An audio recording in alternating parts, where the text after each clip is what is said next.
إن الحمد لله نحمده ونستعينه ونستغفره ونؤمن به ونتوكل عليه ونعوذ بالله من شرور أنفسنا ومن سيئات أعمالنا من يهده الله فلا مضل له ومن يضلله فلا هادي له ونشهد أن لا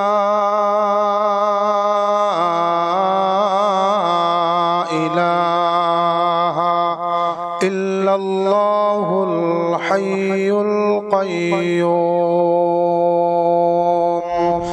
الذي لا تأخذه سنة ولا نوم ونشهد أن سيدنا وسندنا وحبيب أرواحنا وطبيبنا وطبيب قلوبنا محمدا عبد الله ورسوله فقد قال الله تعالى في كلامه المجيد والفرقان الحميد أعوذ بالله من الشيطان الرجيم بسم الله الرحمن الرحيم وأقيموا الصلاة وآتوا الزكاة واركعوا مع الراكعين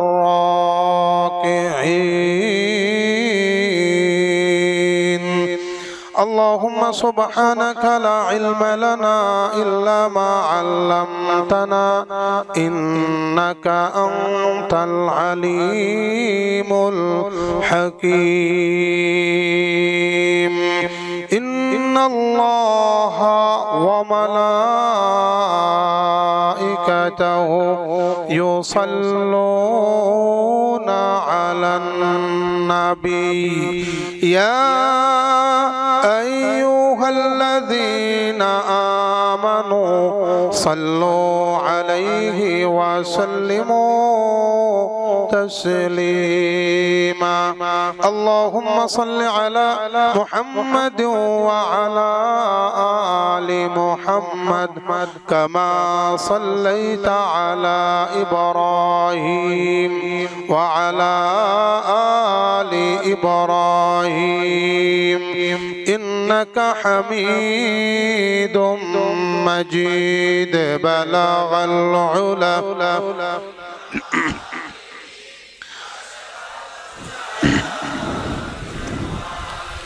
حسنت جميع خصاله صلوا عليه وآله মহান আল্লাহ পাকের দরবারে অসংখ্য শুকরিয়া আল্লাহ সুবহানাহু ওয়া তাআলা আমাদের সকলকে পবিত্র মাহে রমজানুল মুবারকের দ্বিতীয় জুমাবার অত্র মসজিদে আসার এবং বসার তৌফিক দান করেছেন সেই জন্য সকলে উচ্চ কণ্ঠে পড়ছি আলহামদুলিল্লাহ কুরআনুল কারীমের সূরা বাকারায় 43 নং আয়াতে কারিমা তিলাওয়াত করা হয়েছে এই আয়াতে কারিমার মধ্যে আল্লাহ পাক রব্বুল ইজ্জত তিনটি বিধান সম্পর্কে ইসলামের তিনটি বিধান সম্পর্কে আলোকপাত করেছেন আল্লাহ পাক রব্বুল ইজ্জত বলছেন ওয়া আকিমুস সালাহ ও ঈমানদারেরা তোমরা নামাজ কায়েম করো ওয়া আতুজ যাকাত তোমরা যাকাত প্রদান করো ওয়ারকাউ মা'আর রাকিঈন যারা রুকুকারী আছে তাদের সাথে রুকু করো। প্রথম বিষয় হচ্ছে নামাজ। নামাজ কায়েম করার কথা বলা হয়েছে। নামাজ কায়েম তখনই হবে যখন আমি নিজে নামাজ পড়ব, পরিবারের সকল সদস্যদেরকে নামাজ পড়ার জন্য উদ্বুদ্ধ করব, আদেশ করব, অর্ডার করব, তখনই নামাজ কায়েম হবে। আর ওয়ারকাউ মা'আর রাকিঈন, দ্বিতীয় বিষয় সেটি হচ্ছে আল্লাহ পাক রব্বুল ইজ্জত বলছেন রুকুকারীদের সাথে রুকু করো। আল্লামা আশরাফ আলী থানভী রাহমাতুল্লাহি আলাইহি এর উদ্দেশ্য হিসাবে বলেছেন রুকুকারীদের সাথে রুকু করো, এর অর্থ হচ্ছে জামাতে নামাজ পড়ো। এ থেকেই ইমাম আহমদ ইবনে হাম্বল রাহমাতুল্লাহি আলাইহি জামাতে নামাজ পড়াকে ফরজ বলেছেন। আমাদের ইমাম আবু হানিফা রাহমাতুল্লাহি আলাইহির বক্তব্য হলো জামাতে নামাজ পড়া হচ্ছে সুন্নতে মুআক্কাদা। কোন ব্যক্তি যদি ইচ্ছে করে জামাত তরক করে তাহলে গুনাহগার হবে, বাকি নামাজ হয়ে যাবে। 3 নম্বর যে বিষয় সেটা হচ্ছে যাকাত প্রদান করো। যাকাত ইসলামের অনেকগুলো রুকন আছে, অন্যতম একটি হচ্ছে যাকাত। সমস্ত রুকনগুলো কোনটা অর্থের সাথে সম্পৃক্ত, কোনটা শরীরের সাথে সম্পৃক্ত, আবার কোনটা অর্থ এবং শরীর উভয়টার সাথে সম্পৃক্ত। হজ করা এটা হচ্ছে শরীরের সাথে সম্পৃক্ত এবং অর্থের সাথে সম্পৃক্ত। নামাজ পড়া এটা কেবলমাত্র শরীরের সাথে সম্পৃক্ত। যাকাত দেওয়া, সদকায়ে ফিতির দেওয়া, কুরবানি করা এটা হচ্ছে কেবলমাত্র অর্থের সাথে সম্পৃক্ত। তো যেহেতু স্বাভাবিকভাবে মুসলমানেরা রমজানুল মুবারাকের মধ্যে যাকাত আদায় করে থাকে, এই জন্য আল্লাহ পাক রব্বুল ইজ্জত যদি তৌফিক দান করেন তাহলে যাকাত সম্পর্কে কিছু আলোচনা করব। আল্লাহ পাক রব্বুল ইজ্জত কুরআনুল কারীমের মধ্যে নামাজ সম্পর্কে ৮০রও বেশি আয়াতে কারিমা নাজিল করেছেন। ৮০টার বেশি আয়াতে কারিমা নাজিল করেছেন। আর যাকাত সম্পর্কে আল্লাহ পাক রব্বুল ইজ্জত ৩২টার মতো আয়াতে কারিমা নাজিল করেছেন। যেখানেই নামাজের কথা বলেছেন সেখানেই পাশাপাশি যাকাতের কথা বলেছেন। এই ধরনের প্রায় অনেকগুলো আয়াতে কারিমা আছে। ওয়া আকিমুস সালাতা ওয়া আতুজ যাকাত, ওয়া আকিমুস সালাতা ওয়া আতুজ যাকাত, প্রায় ৪টা ৫টা আয়াতে কারিমা আছে। এ থেকে মুফাসসিরিনে কেরাম বলছেন নামাজের যেরকম গুরুত্ব আল্লাহ পাকের কাছে হুবহু গুরুত্ব হচ্ছে যাকাত প্রদান করা। যাকাত এর অর্থ কি? যাকাত এটা হচ্ছে আরবি শব্দ, এটার অনেকগুলো অর্থ আছে। তার মধ্যে অন্যতম একটা অর্থ হচ্ছে আয-যাকাতু হিয়ান নুমাউ ওয়াল বারাকাতু। যাকাত এর অর্থ হচ্ছে বর্ধিত হওয়া এবং বরকত লাভ করা। যাকাত দিলে আল্লাহ পাক রব্বুল ইজ্জত ওই ব্যক্তির ধন সম্পদ মালের মধ্যে বরকত ঢেলে দেন, বর্ধিত করে দেন। বরকতের অর্থটা কি? বরকতের অর্থ হচ্ছে মনে করেন আপনি আপনার দৈনিক ৫ লক্ষ টাকা ইনকাম আছে, বছর শেষে মাস শেষে আপনার ১ কোটি টাকা ইনকাম আছে। আপনি ১ কোটি টাকা ইনকাম করেছেন, কিন্তু এমন একটা রোগ আপনার পরিবারের মধ্যে আল্লাহ পাক রব্বুল ইজ্জত দিয়ে দিয়েছেন, এই রোগ নিরাময়ের জন্য, চিকিৎসার জন্য মাস শেষে আপনাকে ১.৫ কোটি টাকা ব্যয় করতে হয়। তাহলে 1 কোটি টাকা যদিও আপনি কামাইছেন, কিন্তু সেখান থেকে আপনার অর্ধেক চলে গেছে, বরকত পাওয়া যায় না। মাস শেষে যখন বলে, কেউ জিজ্ঞেস করে, কিরে দোস্ত, তোর তো আজকে এই মাসে 1 কোটি টাকা ইনকাম হয়েছে। না ভাই, ভালো না, অসুস্থতার কারণে পরিবারের কয়েকজন সদস্য অসুস্থ হয়ে গেছে, 50 লক্ষ টাকা সেখানে খরচ হয়ে গেছে, বরকত পাই নাই। তার মানে আমার অসুস্থতার কারণে আমার 1 কোটি টাকা যদিও আমি কামাই করেছি, কিন্তু বরকত পাওয়া যায় নাই।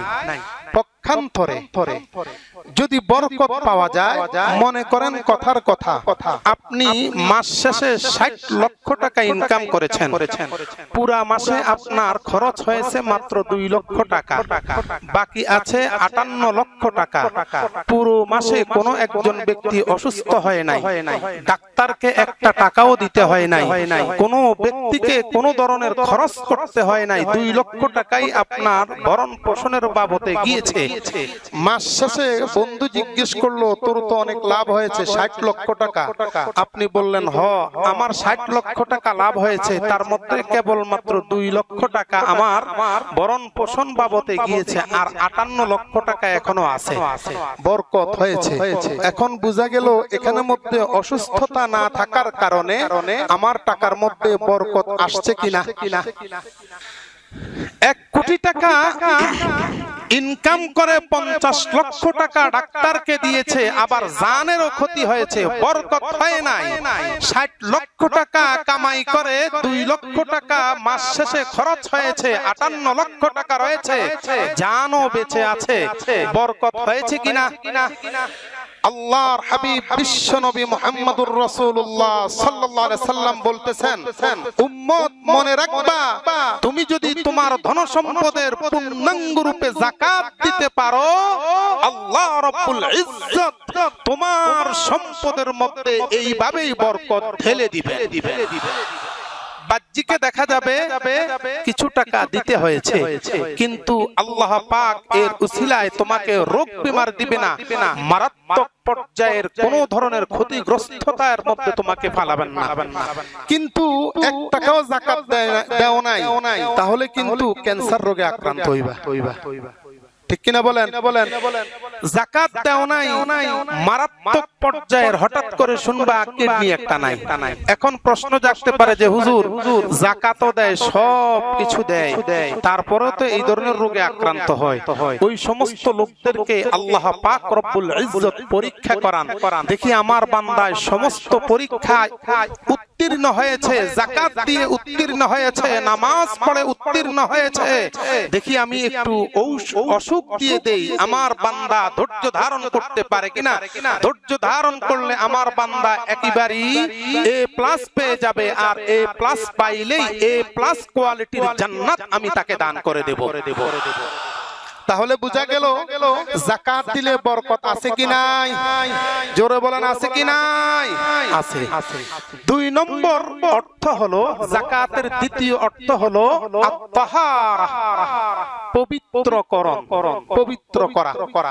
অর্থাৎ আপনার কাছে যদি 5 লক্ষ টাকা থাকে, একটা কথার কথা, আপনার কাছে 1 লক্ষ টাকা যদি থাকে, তাহলে 1 লক্ষ টাকার যাকাত আসবে 2,500 টাকা। এই 2,500 টাকার মালিক কিন্তু আপনি নন, এই 2,500 টাকার মালিক হচ্ছে গরীব মিসকিন, যাদের কোনো টাকা পয়সা নাই, অসহায় ইয়তীম, তারা। কিন্তু আপনি যেহেতু টাকাটা আপনার কাছে রেখে দিয়েছেন, এই টাকাটা আপনি দিচ্ছেন না, এটা হচ্ছে হারাম সম্পদ। আর কোন ব্যক্তি যখন যাকাত দিয়ে দিবে, যাকাত দেওয়ার কারণে এই টাকাটা গরীব মিসকিনের কাছে চলে যাবে, হারাম থেকে আপনার ধন সম্পদ গুলোকে আল্লাহ পাক রব্বুল ইজ্জত পবিত্র করে দিবে।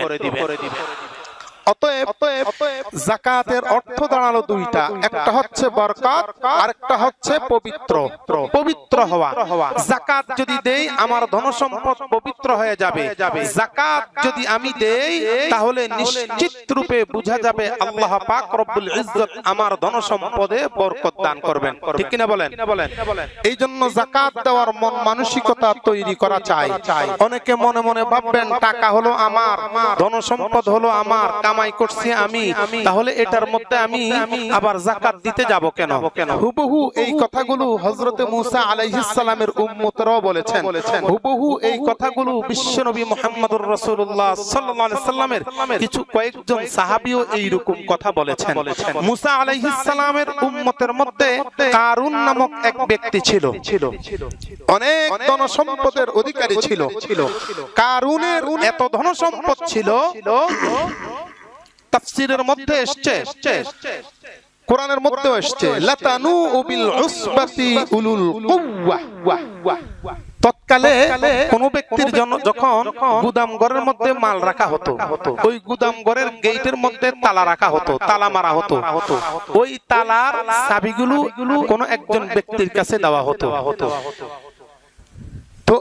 তো কারুনের এত বেশি গুদাম ঘর ছিল যে চাবির পরিমাণ এত বেশি হয়ে গেছে, ওই চাবিগুলো কয়েকজন ব্যক্তি সেটা মাথা নিয়ে বহন করতে হতো। তাহলে চিন্তা করেন তার গুদাম ঘরের অবস্থা কিরকম, কত পরিমাণ গুদাম ঘর ছিল। আর এতগুলো গুদাম ঘর আমাদের মতো না, তৎকালের মানুষগুলো ছিল বড়, তাহলে গুদাম ঘরটাও কি বড়ই ছিল। তাহলে গুদাম ঘর যদি এত পরিমাণ হয়, তাহলে তার ধন সম্পদ কি পরিমাণ হয়েছে এটা আন্দাজ করা যায়, অনেক পরিমাণ। আল্লাহ পাক রব্বুল ইজ্জত মূসা আলাইহিস সালামকে বলে দিলেন, আপনি আপনার উম্মত কারুনকে বলে দেন সে যেন যাকাত দেয়। আহসিন কামা আহসানাল্লাহু ইলাইক, আহসিন কামা আহসানাল্লাহু ইলাইক। ও কারুন, তোমার প্রতি আমি যেই রকম অনুগ্রহ করেছি, তোমাকে অনেক ধন সম্পদ দান করেছি, অনেক টাকা পয়সা দিয়েছি, তুমি বড় লোক হয়ে গেছো, আমি তোমার প্রতি দয়া করেছি, অনুগ্রহ করেছি, এখন তুমি জনগণের প্রতি অনুগ্রহ করো। আমি যেইভাবে তোমাকে টাকা পয়সা দিয়েছি, তুমিও তোমার ওই টাকা কড়ি থেকে নির্ধারিত একটা অংশ জনগণকে দাও, গরিব মিসকিনকে দাও। কারণ সঙ্গে সঙ্গে মূসাকে বলতেছেন, ও মূসা, টাকা তো আমি কামাইলাম, ধন সম্পদ আমি কুড়াইলাম, মেহনত আমি করলাম, এই টাকার মধ্যে তুমি আবার ট্যাক্স জিজিয়া কেন বসাইতেছ, কর কেন বসাইতেছ, ট্যাক্স কেন বসাইতেছ? আল্লাহ তাআলা বিধান করেছেন যাকাত দেওয়ার জন্য। এত গবেটের গবেট বলতেছে কেন ট্যাক্স বসাইছে? আল্লাহ তাআলার তো কোনো ট্যাক্সের প্রয়োজন হয় না, আল্লাহ তাআলার তো কোনো জিজিয়ার প্রয়োজন হয় না। হযরতে মূসা আলাইহিস সালাম যখন এই কথা শুনলেন, আল্লাহ তাআলাকে বললেন, ও মালিক, কারুন তো উল্টা কথা বলতেছে, উল্টা দিকে হাঁটতেছে, এখন করব কি? মূসা আলাইহিস সালাম এই কথা বলার পরে জিবরাইল বলে দিলেন, আপনার কোনো দরকার নাই, তাকে দরকার ছিল বলে দেওয়ার, যাকাত দেওয়ার জন্য বলে দিয়েছেন। যাকাত দেখ অথবা না দেখ সেটা তার ব্যাপার। কারুন চিন্তা করলো মূসা আলাইহিস সালাম চুপচাপ বসে আছে, তার মানে সম্ভবত টাকাগুলো মূসা খাওয়ার চেষ্টা করেছে। এই জন্য কারুন মূসা আলাইহিস সালামের পিছনে পড়লো। একদিন মূসা আলাইহিস সালাম হাজার হাজার উম্মতের সামনে এইভাবে বয়ান দিতেছেন, অনেকগুলো মানুষ বসা, মূসা আলাইহিস সালাম বয়ান দিতেছেন, ওয়াজ করতেছেন। এমন সময় কারুন একজন পতিতা মহিলাকে ঠিক করলো, তোমাকে আমি অনেকগুলো টাকা দেব, ওই যে দেখতেছো একটা লোক বয়ান করতেছে, বক্তৃতা দিতেছে, তার সামনে যাইবা, যায়া বলবা এই লোকটা আমার সাথে জিনা করেছে। নাউজুবিল্লাহ। নবী কখনো জিনা করতে পারেন? জোরে বলেন, করতে পারেন? এইবার পতিতা মহিলা কয়, ঠিক আছে, টাকার দরকার। ও তো তার ইজ্জত বিক্রি করতে তো সময় লাগে না, সময় লাগে না। এইবার মহিলা রেডি হয়ে গেছে মুসা আলাইহিস সালামের বিরুদ্ধে অপবাদ দিবে। মুসা আলাইহিস সালামের কাছে আস্তে আস্তে যাচ্ছে। মজলিসের কাছে যখন গেল, যায় দেখতেছে মুসা আলাইহিস সালাম ওই মুহূর্তে জিনার সম্পর্কে আলোচনা করতেছেন, জিনার শাস্তি কি হতে পারে। মুসা আলাইহিস সালাম যখন বয়ান দিতেছেন, মহিলা পিছন দিক থেকে বলতেছে আমার একটা কথা আছে। এখনো মুসার চেহারা দেখে নাই, মুসার চেহারা দেখে নাই। পিছন দিক থেকে আয়েশা বলতেছে, এই জনগণ, আপনাদের সাথে আমার একটা কথা আছে। মুসা আলাইহিস সালাম চুপ হয়ে গেলেন। মাঝখান দিয়ে কথা আসলো, কি কথা? এই কাজটা যদি যিনি বক্তব্য দিতেছেন উনি যদি করেন তাহলে ওনার কি অবস্থা? মুসা আলাইহিস সালাম বলতেছেন আমিও যদি করি তাহলে একই বিধান আমার জন্য। কয় আমার সাথে আপনি তো জিনা করেছেন। মুসা আলাইহিস সালাম লজ্জিত হয়ে গেলেন, কি ব্যাপার, আমার ব্যাপারে এত মারাত্মক ভয়াবহ অপবাদ। সঙ্গে সঙ্গে মুসা আলাইহিস সালাম চেহারাটা এইভাবে ঘুরাইয়া দিলেন, মহিলা চেহারার দিকে তাকাইলেন। একজন নবীর চেহারা সাধারণ নয়, অসাধারণ। নবীকে কাট্টা কাফের দেখেও মুসলমান হয়ে যায়। নবীর চেহারা মাঝে মাঝে কাট্টা কাফের, নিকৃষ্টতম কাফের দেখেও চেহারা কথা পাল্টে দেয়, মুসলমান হয়ে যায়। চেহারা দেখার পর মহিলা বলতেছে, হাই হাই, কার বিরুদ্ধে কথাটা বললাম, আমার তো মারাত্মক পর্যায়ের ভুল হয়ে গেছে। এইবার জনগণ বলতেছে, ও নবী মুসা, আপনার সম্পর্কে মহিলা এই কথাটা বলেছে, কথাটা তো বেশি ভালো শোনা যায় না। মুসা আলাইহিস সালাম আবার বললেন, তাহলে মহিলাকে এইবার বলতে বলেন। এইবার জনগণ বলতেছে, মহিলা তুমি যে কথা বলেছ কথা কি সত্য? চেহারা দেখেই তো ভিতরটা আল্লাহ তাআলা ঘুরিয়ে দিয়েছেন। মহিলা বলতেছেন, আমি বলি নাই, আমি বলি নাই। কারুনের সাথে ওনার সাথে কি বিরোধ আছে আমি জানি না। কারুন এই কথা বলার জন্য আমাকে পাঠিয়ে দিয়েছেন। সুবহানাল্লাহ, সত্য কথা বাইরে হয়ে গেল কিনা? বাইরে হয়ে গেছে। এইবার মুসার মেজাজ গরম। নবীদের মধ্যে মুসা আলাইহিস সালামের মেজাজ সবচাইতে গরম ছিল। কই কেমন? রাগ যখন হইতো চোখ দিয়ে মনে হয় যেন আগুন বের হচ্ছে, লাল হয়ে যাইতো। আবার মাঝে মাঝে রাগ হয়ে গেলে চুলগুলো খাড়া হয়ে যেত, চুলগুলো একেবারে খাড়া হয়ে যেত। এই জন্য যে সন্তানের চুল খাড়া একটু রাগী হয়, খেয়াল করবেন। মুসা আলাইহিস সালামেরও এই স্বভাবটা ছিল। রাগ হয়ে গেলে চক্ষুটা লাল হয়ে যেত, চুলগুলো দাঁড়িয়ে যেত। মুসা আলাইহিস সালাম রাগ হয়ে কারুনকে ডাক দিলেন, ও কারুন, তুমি মহিলাকে পাঠিয়েছিলে কিনা? কারুন কথা বলতেছে না। এমন সময় জিবরাইল আলাইহিস সালাতু ওয়াস সালাম চলে আসলেন। ও নবী, এই মুহূর্তে যা কিছু বলবেন স্বয়ং আল্লাহ রাব্বুল আলামিন সেটাই মাকবুল করে নিবেন। যা বলবেন সেটাই মাকবুল। মুসার তো মেজাজ গরম। তাই আল্লাহ দেরি কইরো না, কারুনকে ডাবাও। এখন কারুন ডাবতেছে, ডাইবে গেছে হাঁটু পর্যন্ত। কারুন খিলখিল কইরা হাসতেছে। ও কারুন, হাসতেছো কেন?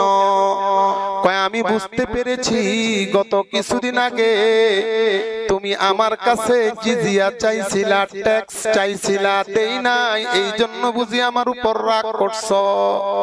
মুসা আলাইহিস সালামের মেজাজ আরো গরম হয়ে গেছে। আল্লাহ দেরি কইরো না, কারুনের সম্পদ ধ্বংস করে দাও। আল্লাহর পুত্র কারুন কাঁপতেছে ডাবতেছে পূর্ণাঙ্গ রূপে ডেবে গেল এমনকি তার যতগুলো ধন সম্পদ ছিল সবগুলো ডেবে গিয়েছে এর মূলত কারণ একটাই ধন সম্পদ গুলো তার ধ্বংস করা হইতো না ওই যে আগে নাফরমানি করেছে আল্লাহ তাআলা আমার সম্পদ থেকে ট্যাক্স চাইছেন এই জন্য আল্লাহ রাব্বুল আলামিন এটা রেখে দিয়েছেন পাপ বাতি হয়ে গেছে আল্লাহ তাআলা তাকে ধরে বসেছেন অতএব বুঝা গেল এই জামানার কেউ যদি এইভাবে বলে আমার সম্পদের মধ্যে ট্যাক্স আমার দেওয়ার দরকার কি আমার সম্পদের মধ্যে যাকাত দেওয়ার দরকার কি আল্লাহ তাআলা কারুনের মতো যদিও তোমাকে দুনিয়াতে ধ্বংস না করবেন কিন্তু আখিরাতে ছাড়বেন না ঠিক কি না বলেন কোরআনুল কারীমের 10 নম্বর পারার 11 নম্বর পৃষ্ঠার শেষ লাইনের মধ্যে আল্লাহ তাআলা এই কথাটাই বলতেছেন ওয়াল্লাযীনা ইয়াকনিজুনা আয-যাহাবা ওয়াল ফিদ্দাতা ওয়া লা ইউনফিকুনাহা ফি সাবিলিল্লাহ যারা ধন সম্পদ জমা করে যারা স্বর্ণ জমা করে এবং আল্লাহ তাআলার জন্য যাকাত দেয় না ওয়া লা ইউনফিকুনাহা ফি সাবিলিল্লাহ ফাবাশশিরহুম বিআযাবিন আলীম ও নবী তাদেরকে আপনি সংবাদ দিয়ে দেন মারাত্মক ভয়াবহ শাস্তির জন্য ইয়াউমা ইউহমা আলাইহা ফি নারি জাহান্নাম ফাতুকওয়া বিহা জিবাহুহুম ওয়া জুনুবুহুম ওয়া যুহুরুহুম যাকাত না দেওয়ার কারণে আল্লাহ তাআলা কাল কিয়ামত দিবসে তার চেহারার মধ্যে জিবাহুহুম তার চেহারার মধ্যে দাগ দিয়ে দিবেন তার পিঠের মধ্যে দাগ দিয়ে দিবেন যাতে করে তামাম কিয়ামতের সমস্ত মানুষগুলো দেখলেই বলতে পারে এই লোকটা দুনিয়ার মধ্যে যাকাত দেয় নাই বরং যাকাতকে একটা ট্যাক্স হিসাবে মনে করত আল্লাহ তাআলার উপর ট্যাক্স আরোপ করে যাকাত দেয় নাই এই জন্য আল্লাহ রাব্বুল আলামিন তাকে শাস্তি দিয়েছেন নাউযুবিল্লাহ আল্লাহ তাআলার ট্যাক্স আল্লাহ তাআলা যাকাত প্রদান করেছেন মাত্র 2.5% কত পার্সেন্ট 2.5% কিন্তু আমি যদি বাংলাদেশের করদাতাদের মধ্যে ট্যাক্স দাতাদের অন্যতম হয়ে যাই তাহলে 2.5% না 10% থেকে কর দিতে হয় কত পার্সেন্ট 10% থেকে কর দিতে হয় এরপরে যত টাকা বাড়বে আপনার ট্যাক্সও বাড়বে যত টাকা বাড়বে ট্যাক্সও বাড়বে এ থেকে বোঝা যায় আল্লাহ তাআলা কয় যাকাত মাত্র 2.5% করছিলাম এই যাকাত যদি দিতি ফরজ আদায় করতি এই যাকাত যদি দিতি জান্নাত পাইতি এই যাকাত যদি পাইতি সমাজের মধ্যে সুনাম কামাইতি এই যাকাত যদি দিতি তোর মাধ্যমে জনগণ উপকৃত হইতো এই যাকাত যদি দিতি জনগণ উপকৃত হয়ে তোর জন্য দোয়া করত সেটা করস নাই এই জন্য আমি আল্লাহ এমন সরকার এমন সিস্টেম এমন পদ্ধতি চালু করে দিলাম ট্যাক্স দিতে হবে 10% আমার ডবল ঠিক কি না বলেন এই জন্য বড় সাবধান যাকাত দিয়ে দেন জাকাত দিয়ে দিলে দেখবেন আপনার ট্যাক্সও মওকুফ হয়ে যাবে যাকাত দিচ্ছেন না যাকাত দিলে আল্লাহ তাআলা সম্মান বাড়ায় যাকাত দিলে ফরজ আদায় হয়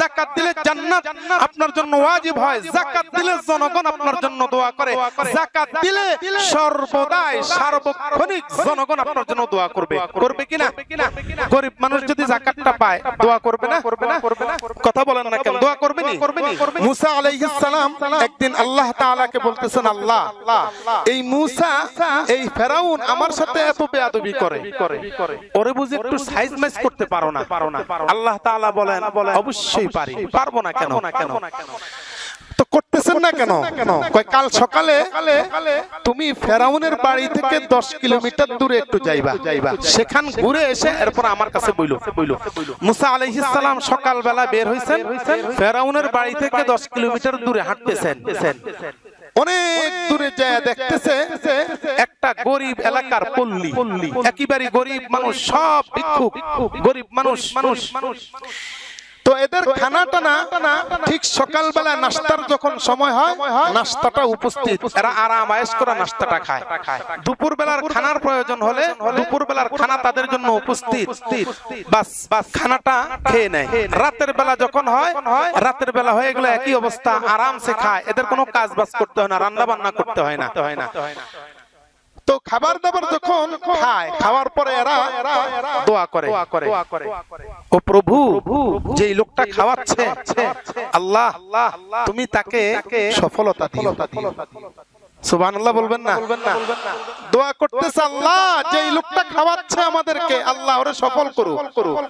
মুসা আলাইহিস সালাম ব্যাপারটা দেখা এবার আল্লাহ তাআলার সাথে বলতেছে আল্লাহ ব্যাপারটা তো দেখলাম ভালো জিনিস, কিন্তু ফেরাউনের সাথে কি সম্পর্ক?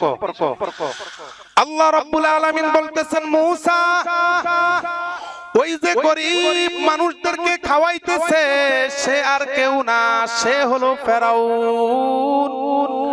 ফেরাউন খাওয়ানোর পর এই সমস্ত লোকগুলো আমার কাছে ফেরাউনের জন্য দোয়া করে, ও মালিক যারা খাওয়াইছে যেই লোকটা খাওয়াইছে এই লোকটাকে তুমি সফল করে দিও। এখন ফেরাউন আমার কাছে কেবল দুনিয়া চায়, দুনিয়া চায়, আর ওরা বলতেছে সফল করে দিও। ফেরাউন যেহেতু দুনিয়া চায় এই জন্য দুনিয়ায় সফল করে দিতেছি। আল্লাহর কসম, আল্লাহর কসম, আল্লাহ তাআলা মূসাকে বলতেছেন মূসা আমার সত্তার কসম যদি ফেরাউন দুনিয়া না চাইতো আখিরাত চাইতো এই সমস্ত লোকগুলোর দোয়ার বরকতে আমি জান্নাতের সুউচ্চ মাকাম দিয়া দিতাম, কিন্তু সে তো দুনিয়া চায় আখিরাত চায় না, এই জন্য তাদের দোয়া অনুযায়ী দুনিয়াতে তারা সাকসেস করে দিতেছি। তাহলে বোঝা গেল আমি যদি দান করি এই দানের বদৌলতে আমাকে রক্ষা করবেন কে? জোরে বলেন কে? এই যাকাতকে ট্যাক্স আল্লাহর হাবিবের একজন সাহাবীও করেছিলেন, নাম হচ্ছে সালাবা। একদিন আল্লাহর হাবিবের কাছে এসে তাফসীরে বাইজাবির মধ্যে সূরা তাওবার ৭৭ নং ৭৫ নং আয়াতে কারিমার ব্যাখ্যা করতে গিয়ে আল্লামা বাইজাবি রাহমাতুল্লাহি আলাইহি উল্লেখ করেছেন সালাবা আল্লাহর নবীর দরবারে যায় বলতেছি ইয়া রাসূলুল্লাহ আমার জন্য একটু দোয়া করেন, আমি তো গরিব মানুষ, আমার জন্য একটু দোয়া করেন আল্লাহ তাআলা যেন আমাকে অনেক ধন সম্পদ দেয়। আল্লাহর হাবিব বলতেছেন সালাবা তোমার যদি ধন সম্পদ হয় এটা খারাপ না, এটা ভালো, কিন্তু তার চাইতে ধন সম্পদ না হওয়াটাই ভালো, কারণ এর কারণে তুমি অনেক ইবাদত বندگی থেকে দূরে চলে যাবা। কয় না ইয়া রাসূলুল্লাহ আমার ধন সম্পদ যদি হয় তাহলে আমি ধন সম্পদ হলে আমি যাকাতও ঠিকমতো দিতে পারবো, দান দক্ষিণা ঠিকমতো করতে পারবো, ইবাদত বندگی করতে গেলে আমার মনে প্রশান্তি লাভ করবে। এখন তো অভাব অনটনের কারণে মনে প্রশান্তি আসে না। আল্লাহর নবী দোয়া করে দিলেন, আল্লাহর নবী দোয়া করে দিলেন আল্লাহুম্মা বারিক লি মালি সালাবা ওয়া আল্লাহ সালাবার ধন সম্পদের মধ্যে বরকত দিয়া দাও। সালাবার ধন সম্পদ বাড়া শুরু করলো, বাড়তে লাগলো। তিনি ধন সম্পদ হিসাবে ছাগল চড়াইতেন, ছাগল দিন দিন বাড়া শুরু করলো। আগে ছিল মসজিদে নববীর কাছে, প্রতি ওয়াক্ত নামাজ মসজিদে নববীতে পড়তো। এখন দোয়া করা দেওয়ার কারণে ছাগল বেশি হয়ে গেছে, মসজিদে নববীর কাছে থাকা সম্ভব না, প্রশস্ত জায়গার মধ্যে যাইতে হবে, এই জন্য প্রশস্ত জায়গায় চলে গেছে, দূরে এক জায়গায়। এখন আর মসজিদে নববীতে আগে নামাজ পড়তে আসতো, এখন আর নামাজ পড়তে আসতে পারে না। ধন সম্পদ কিভাবে আল্লাহ তাআলার ইবাদত বندگی থেকে দূরে সরায়া দিছে। অথচ আল্লাহর নবীর চেহারা দেখার জন্য সাহাবায়ে কেরাম বড় আগ্রহান্বিত ছিলেন। যখনই সুযোগ পাইতো সাহাবায়ে কেরাম আল্লাহর নবীর চেহারার দিকে এইভাবে তাকিয়ে থাকতেন। নবীজি যখন বয়ান করতে উঠতেন এইভাবে বসে থাকতেন। শামাইলে তিরমিজির মধ্যে এসেছে আল্লাহর নবী এইভাবে বসে থাকতেন।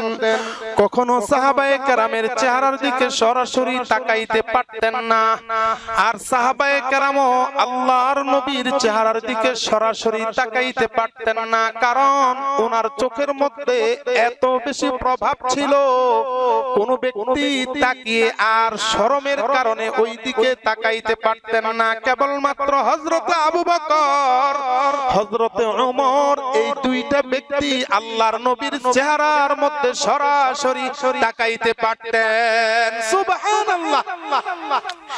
আল্লাহর নবীর চেহারার দিকে তাকানোর জন্য সাহাবায়ে কেরাম অপেক্ষা দেখতেন কোন সময় নবীজি নিচের দিকে তাকাবেন তখন তাকাবো। আল্লাহর নবী যখন এইভাবে নিচের দিকে তাকাইতেন সাহাবায়ে কেরাম আল্লাহর নবীর দিকে তাকাইতেন। নবীজি যখন মাথাটা উঠাইতেন সাহাবায়ে কেরাম মাথাটা নিচু করে ফেলতেন আর তাকাইতেন না। আল্লাহর নবীকে দেখার জন্য সাহাবায়ে কেরাম এত বেশি পাগল ছিল, এত বেশি পাগল ছিল। এক সাহাবীকে আল্লাহর নবী যুদ্ধের ময়দানে পাঠাইছেন ইয়ামান দেশে। আসরের নামাজ পড়াইছেন।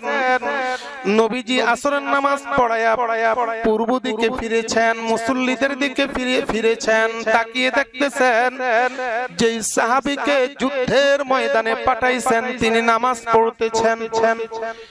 আল্লাহর নবী জিজ্ঞেস করলেন, ও সাহাবী, তোমাকে না যুদ্ধের ময়দানে পাঠাইলাম, তাহলে নামাজ কেন এখানে পড়তেছ?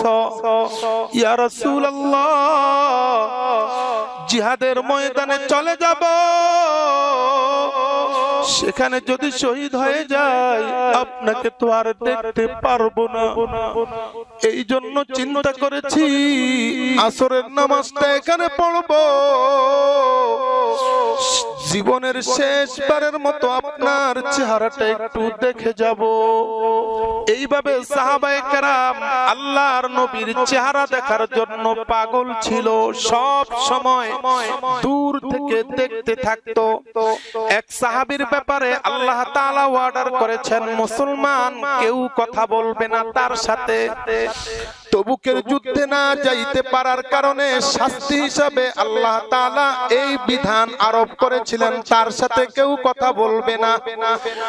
কোন সাহাবী কথা বলে না।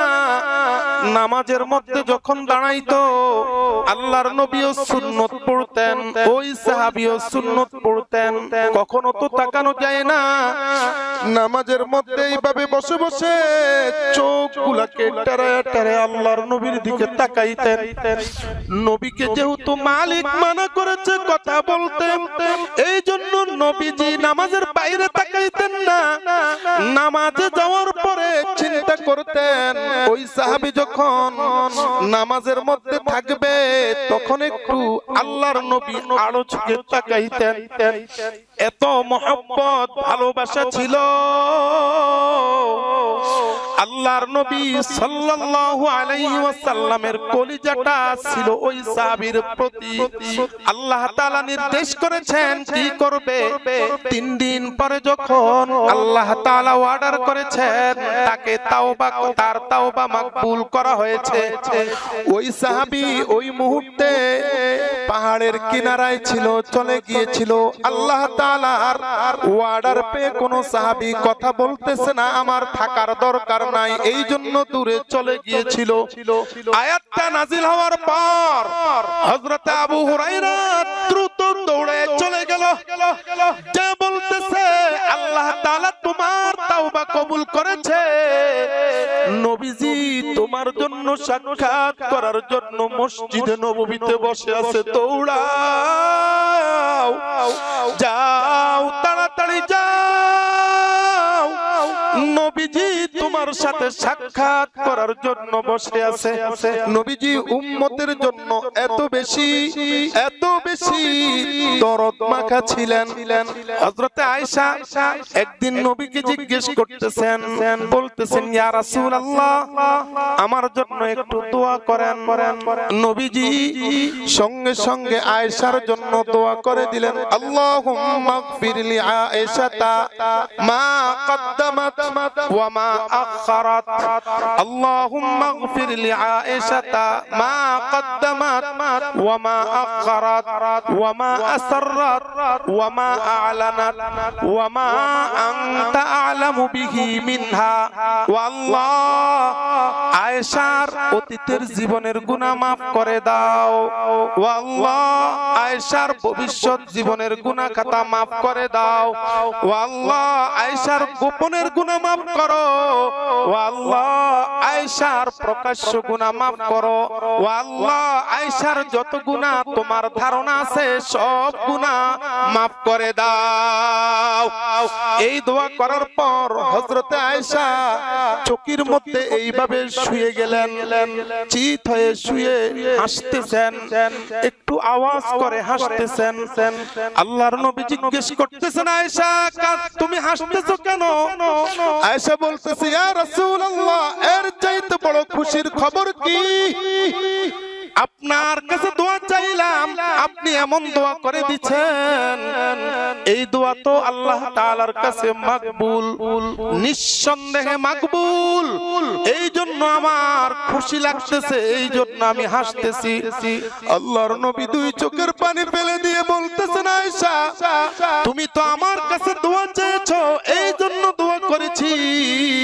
তুমি আমার কাছ থেকে দোয়া চেয়ে নিয়েছো, অথচ আমি দৈনিক আমার আনেওয়ালা উম্মতের জন্য কয়েক শতবার এইভাবে দোয়া করতে থাকি। ওই সাহাবা মসজিদে নববীতে সাহাবায়ে কেরাম নবীকে দেখার জন্য এত পাগল পারা, সম্পদের কারণে দূরে চলে গেলেন।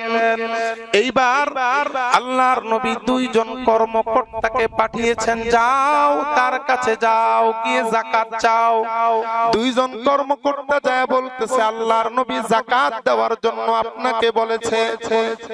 এইবার সাহাবা বলতেছে, আমার এতগুলো সম্পদ, এতগুলো সম্পদের জন্য আমার উপর বুঝি জিজিয়া দেওয়া হয়েছে, 2.5% দিমু, এটা তো বিশাল ব্যাপার।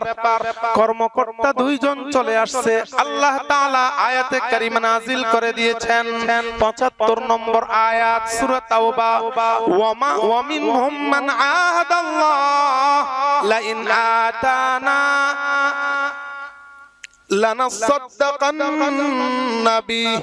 আল্লাহ তাআলা আয়াতে কারিমা নাজিল করে দিয়েছেন, মুসলমানদের মধ্যে কিছু সংখ্যক লোক ওয়াদা করেছিল আল্লাহ তাআলা যদি সম্পদ দেয় তাহলে সদকা করবে, যাকাত দিবে। এরপরে আল্লাহ তাআলা আল্লাহর নবীকে মানা করে দিয়েছেন, তার যাকাত আর নেওয়া যাবে না। কিছুদিন পরে সাহাবা এসে আল্লাহর নবীকে বলতেছেন, ইয়া রাসূলুল্লাহ যাকাত যা আসছে নিয়ে যান। নবীজি বলতেছেন আল্লাহ তাআলা নিতে নিষেধ করেছেন। কিছুদিন পরে নবীজি মারা গেলেন। আবু বকর ক্ষমতায় আসলো। আবু বকরের কাছে এসে বলতেছে, আবু বকর আমার যাকাত নাও। আবু বকর বলতেছে, নবীজি নেয় নাই, আমি কিভাবে নেই? ওমর ক্ষমতায় আসলো। ওমরের কাছে আইসা বলতেছে, আমার যাকাত নেন। কয় না, রাসূল নেয় নাই, আবু বকর নেয় নাই, আমি কিভাবে নেই? সর্বশেষ এই সাহাবীর আর যাকাত নেওয়া হয় নাই, ওইভাবেই সাহাবী মারা গিয়েছে।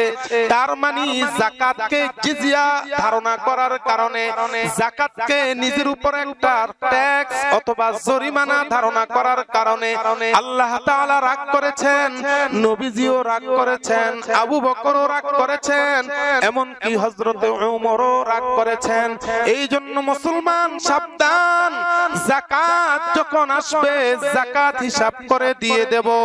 যাকাতকে ট্যাক্স ভাববো না, যাকাতকে জিজিয়া ভাববো না, যাকাতকে কখনো জরিমানা ভাববো না। যাকাতকে কেবলমাত্র আল্লাহ তাআলার বিধান হিসেবে মানবো। আল্লাহ তাআলা ওয়াজিব করেছেন, ওয়াজিব হিসেবে পালন করব। আল্লাহ তাআলা বিনিময়ে জান্নাত দিবেন, জান্নাত পাওয়ার জন্য করব। আল্লাহ তাআলা এটাকে জনস্বার্থে করেছেন, জনস্বার্থমূলক হিসেবে করব। রাজি আছেন? রাজি আছেন ইনশাআল্লাহ? আল্লাহ তুমি আমাদের সবাইকে যাকাত পূর্ণাঙ্গ রূপে দেওয়ার তৌফিক দান করো। এক ভাই প্রশ্ন করেছেন, হযরত নামাজ পড়ার সময় বহির খেয়াল বারবার অন্যদিকে চলে যায়, তাহলে কি নামাজ হবে? এর থেকে পরিবর্তনের কি কোনো ইসলামিক বিধান আছে কি? অর্থাৎ নামাজ পড়তেছেন, নামাজের মধ্যে খেয়াল ছুটে যায়, অন্যদিকে চলে যায়, নামাজের মধ্যে খেয়াল ব্যবসা বাণিজ্য বা ইত্যাদি ইত্যাদি মসজিদের বাইরে চলে যায়, তাহলে সেই ক্ষেত্রে কি করবেন? এই ক্ষেত্রে আপনি আপ্রাণ চেষ্টা করবেন নামাজের মধ্যে জান্নাত জাহান্নামের কথা স্মরণ করা, মৌতের কথা স্মরণ করা, কবরের কথা স্মরণ করা। একাকী যদি নামাজ পড়েন তাহলে সূরা কেরাতের প্রতি খেয়াল করা, আর যদি জামাতে পড়েন তাহলে ইমাম সাহেব যা পড়তেছে সেই দিকে মনোযোগ সহকারে খেয়াল করার চেষ্টা করা। তারপরেও যদি আপনার মন এদিক সেদিক চলে যায় তাতে কোনো অপরাধ হবে না। আল্লাহ তাআলা সূরা বাকারার ৮৬ নং আয়াতে কারিমার মধ্যে বলেছেন, লা ইউকাল্লিফুল্লাহু নাফসান ইল্লা উসআহা। কোন ব্যক্তিকে তার সাধ্যের অতিরিক্ত কোনো কাজ আল্লাহ পাক চাপিয়ে দেন না। মন এদিক সেদিক যাবে, এটাই স্বাভাবিক। যতদূর সম্ভব চেষ্টা করা, কন্ট্রোলিং করার। যদি না পারেন তাহলে ইনশাআল্লাহ আল্লাহ পাক maaf করে দিবেন। আশা করি প্রশ্নের জবাব পেয়েছেন। আরেক ভাই আরেকটা প্রশ্ন করেছেন, হস্তমৈথুনের ইসলামে কোন ধরনের পাপ? ইসলামে এমন কোন আমল আছে কি যে আমল করলে এই পাপ থেকে নিজেকে বিরত রাখা যাবে? হস্তমৈথুন করা,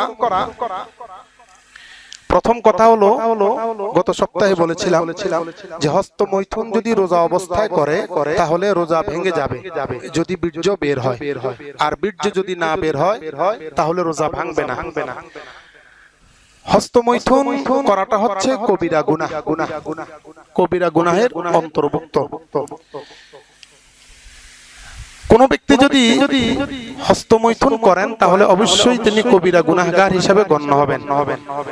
সম্ভবত একটা হাদিসের মধ্যে এসেছে, আল্লাহর হাবিব সাল্লাল্লাহু আলাইহি ওয়াসাল্লাম বলেছেন, যেহেতু হস্তমৈথুন হাত দ্বারা করা হয়, কাল কিয়ামত দিবসে ওই বীর্যকে আল্লাহ পাক রব্বুল ইজ্জত সন্তান বানায়া দিবেন। তখন সন্তান বানায়া দিলে এই সন্তান আপনার বিরুদ্ধে আল্লাহর কাছে অভিযোগ দায়ের করবে। এজন্য বড় সাবধান। বাকি কথা হচ্ছে হস্তমৈথুন থেকে বাঁচার উপায় কি? মিশকাত শরীফের 3080 নং হাদিস, عن ابن مسعود رضي الله تعالى عنه أنه قال قال رسول الله صلى الله عليه وسلم يا معشر الشباب من استطاع منكم الباءة فليتزوج فإنه أغض للبصر وأحسن للفرج ومن لم يستطع فعليه بالصوم فإن له وجاء। হে যুবক সম্প্রদায়, তোমাদের মধ্যে যেই ব্যক্তি বিবাহ করার যোগ্যতা রাখো সেই ব্যক্তি বিয়ে করে নিবা, আর যেই ব্যক্তি বিয়ে করার যোগ্যতা রাখবে না সেই ব্যক্তি রোজা রাখবা। প্রথম কথা হলো, আপনি যদি বিয়ে করার যোগ্য হন, যোগ্য করার অর্থ হলো আপনার যদি প্রাপ্ত বয়স্ক হন। ইসলামের প্রাপ্ত বয়স্ক হওয়ার অর্থ হলো 12 বছর বয়স অথবা সর্বোচ্চ 15 বছর, 18 বছর নয়। আপনি যদি প্রাপ্ত বয়স্ক হন, টাকা পয়সা থাকে বউ চালানোর মতো, এবং আপনার যদি যৌবন থাকে তাহলে বিয়ে করে নেবেন। এইগুলো আছে, কিন্তু টাকা পয়সা নাই বউ চালানোর মতো, তাহলে সেই ক্ষেত্রে আপনাকে রোজা রাখার আদেশ করা হয়েছে। রোজা রাখলে এই হস্তমৈথুন করা থেকে বিরত বা বাঁচতে পারবেন, সবচাইতে বড় উপায়। এছাড়া আরো অনেক কিছু আছে। আপনি সব সময় একাকী চলবেন না, সব সময় মানুষের সামনে থাকার চেষ্টা করবেন, মসজিদ মাদ্রাসার সাথে লেগে থাকার চেষ্টা করবেন, এবং সবচাইতে বড় সমস্যা যেটা, সেটা হচ্ছে অ্যান্ড্রয়েড সেট চালাতে পারবেন না। অ্যান্ড্রয়েড সেট বুঝেন তো? বুঝেননি? বড় সেটগুলো আর কি, বড় বড় বিশাল বড় বড় ওইগুলো চালানো নিষেধ। ওইগুলোর কারণে আজকে সমাজটা অধপতনে চলে গেছে। ওইগুলোর কারণে আজকে এইগুলো বেশি হচ্ছে। ওটা চালানো যাবে না। সবচাইতে বড় হাতিয়ার হচ্ছে রোজা। 2 নম্বর আপনি এই বড় সেটগুলো চালানো, মাল্টিমিডিয়া সেটগুলো চালানো বন্ধ করে দেন। ইনশাআল্লাহ আশা করি আপনি বাঁচতে পারবেন। আশা করি আপনার প্রশ্ন পেয়েছেন, প্রশ্নের জবাব পেয়েছেন।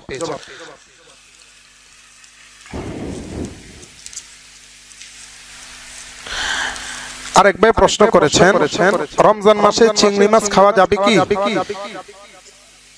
রমজান মাসে রোজা রেখে শুটকি খাওয়া যাবে কি?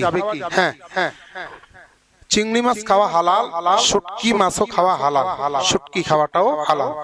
সূরা বাকারার 172 নং আয়াতে কারিমার মধ্যে আল্লাহ পাক রব্বুল ইজ্জত বলেছেন, ইয়া আইয়ুহাল্লাযীনা আমানু কুলু মিন তাইয়্যিবাতি মা রাযাকনাকুম ওয়াশকুরু লিল্লাহ। হালাল যে খাবার আছে সেটা থেকে তোমরা গ্রহণ করো হে ঈমানদারেরা। অতএব আপনি খাইতে পারবেন। চিংড়ি মাছ খাওয়া হারাম নয়, শুটকি মাছ খাওয়া হারাম নয়, এটা হালাল। অতএব রোজা রেখে আপনি খেতে পারবেন।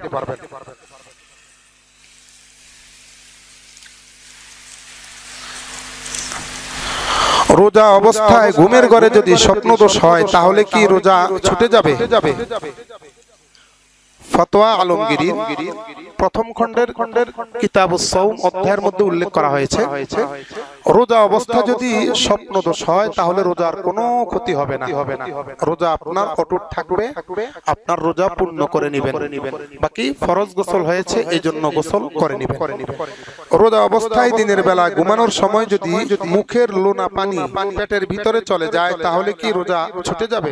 না। রোজা অবস্থায় ঘুমের মধ্যে মুখ থেকে যা কিছু যাবে ভিতরে, খাবার ছাড়া, পানি ইত্যাদি, কফ, থুতু যাই বলেন না কেন, এটা ভিতরে গেলে রোজা নষ্ট হবে না, রোজা থাকবে, কোনো সমস্যা নাই। সেহরি খাওয়ার পর যদি রোজার নিয়ত পাঠ না করে তাহলে কি রোজা হবে? সূরা বাইয়িনার একটা আয়াতের মধ্যে আল্লাহ পাক রব্বুল ইজ্জত বলেছেন, ওয়ামা উমিরু ইল্লা লিয়াবুদুল্লাহ মুখলিসিনা লাহুদ্দিন। বান্দাদেরকে আদেশ করা হয়েছে তারা যেন ইখলাসের সাথে আল্লাহ তাআলার ইবাদত বندگی করে। বুখারী শরীফের প্রথম হাদিস, ইন্নামাল আমালু বিন্নিয়াত, নিয়তের উপরই সবকিছু নির্ভর করে আমলটা। অতএব আপনি যখন সেহরি খেয়েছেন, সেহরি খাওয়ার পর অবশ্যই আপনার মনের মধ্যে একটা ইচ্ছে জাগছে যে আমি আজকে রোজা রাখবো। এই যে ইচ্ছাটা জাগছে, এই ইচ্ছার কারণে আপনার রোজা হয়ে যাবে। আলাদাভাবে নাওয়াইতু আন আসুমা গাদাম মিন শাহরি রমাদান আল মুবারাক ফারদাল্লাকা ইয়া আল্লাহ ফাতাকাব্বাল মিন্নি ইন্নাকা আনতাস সামিউল আলিম, অনর্থক সময় নষ্ট। এটার কোনো দরকারই নেই। অনেকে এটাকে বেদাত বলে, আমি বেদাত বলবো না, বাকি এটার কোনো দরকারই নেই। আপনি যে মনে মনে একটা টার্গেট করছেন, নিয়ত করছেন, ইচ্ছা করছেন যে আমি সেহরি খাচ্ছি, রোজা রাখবো, বাস এই মনের ইচ্ছাটাই আপনার যথেষ্ট, এটাই ফরজ। আর বাকি ওই দোয়া দুরূদ পড়া, এটার কোনো ভিত্তি নেই, ইসলামের কোনো ভিত্তি নেই। অনেকে এটাকে বেদাত বলে, আমি বেদাত বলছি না, বাকি এটার দরকার নেই।